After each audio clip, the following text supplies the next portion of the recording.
Kapag tumaas kasi ang presyo ng langis, sumusunod ang presyo ng pagkain. Yun ang ayaw naming mangyari.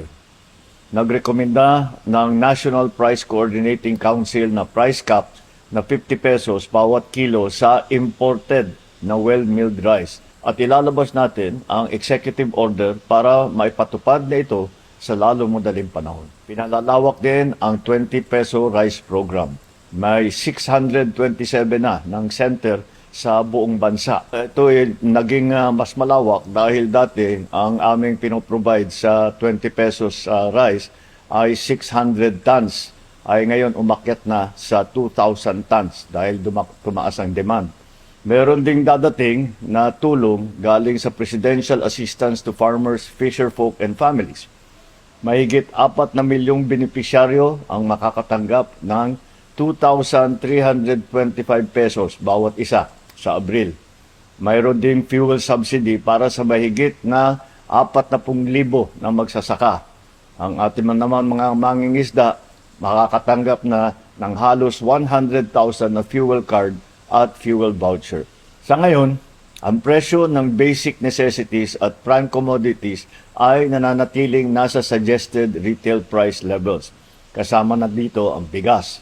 Ito po ang mga primary commodities, 205 na commodities na kinokontrol po natin ang presyo. Patuloy tayong nakikipag-usap sa manufacturer at retailer na hindi sila magtaas muna ng presyo hanggang sa susunod na buwan. Sa ilalim din ng EO 110, binigyan natin ang DOE, PNOC at PNOCEC ang kapangyarihang kumilos ng mas mabilis sa pagbili ng langis. At ginawa naman nila ito. Nag-order na ang PNOCEC ng 1.04 milyong bariles ng diesel.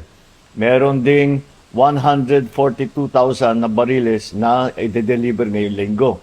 Ang natitira ay darating sa buwan ng Abril. Nai-release na ng DBM ang 20 bilyong piso para sa procurement ng hanggang 2 milyong bariles ng karagdagang langis. 10 araw ito na dagdag sa ating buffer stock. Sa ngayon, may 51 days tayo na supply dito sa bansa. Noong March 25, nilagdaan ko ang Republic Act No. 12316. Itong batas na ito ay nagbibigay sa akin ng kapangyarihang suspindihin ang excise tax sa langis kapag kinakailangan. Magtatagpo ang DBCC ngayong linggo para ibigay ang kanilang pag-aaral dito sa bagay na ito sa excise tax. Sa visa ng EO 110, may kakayahan na ang Department of Energy na magrekomenda ng aksyon sa ERC tungkol sa operasyon ng tinatawag na Wholesale Electricity Spot Market o WESM upang mabantayan ang presyo ng kuryente at maiwasan ang biglaang pagtaas nito. Simula March 26, pansamantalang sinuspindinan ng ERC ang WESM. Ibig sabihin, ipatutupad na ang optimal dispatch ng mas murang energy source tulad ng renewable. Magkakaroon din ng kontrol ang gobyerno sa presyuhan sa WESM. Kasalukuyan itong inaayos na ng ERC. At para sa pangnatagalang solusyon, matagumpay na nag-drill ang Camago 3 well. Nagpo-produce ito ng hanggang 60 million cubic feet ng gas bawat araw. Ang Malampaya gas ay nagkakahalaga ng 480 na piso kada kilowatt hour.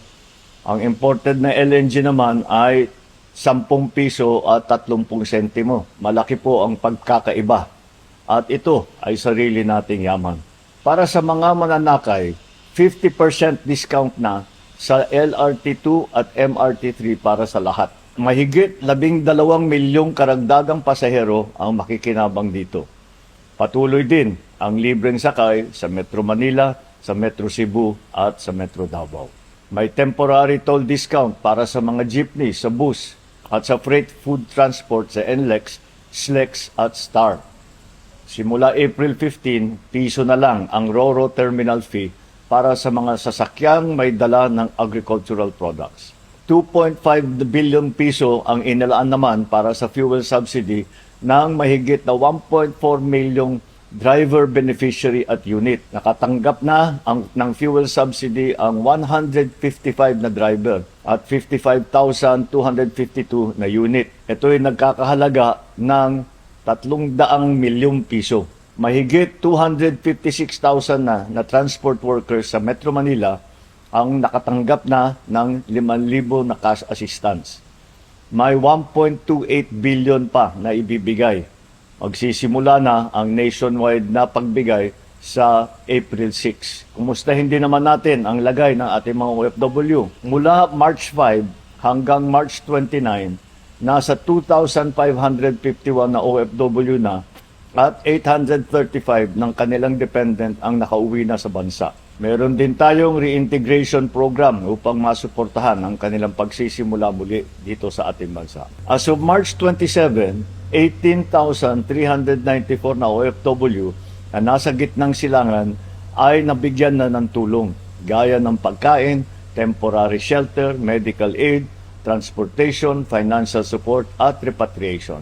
Habang may Pilipinong nangangailangan ng tulong, patuloy kaming magsusumikap na ipaabot ito. Hindi kami titigil sa pagkilos hanggang maramdaman ito sa bawat tahanan. Ngayong Semana Santa, sa ating pagninilay at panalangin, naway isama po natin sa ating dasal ang kapayapaan at kaginhawaan ng lahat. Bilang Pilipino, ipakita natin ang likas na pakikipagkapwa natin, maging mapag-unawa, maging mapagbigay, maging mapagmahal na Pilipino.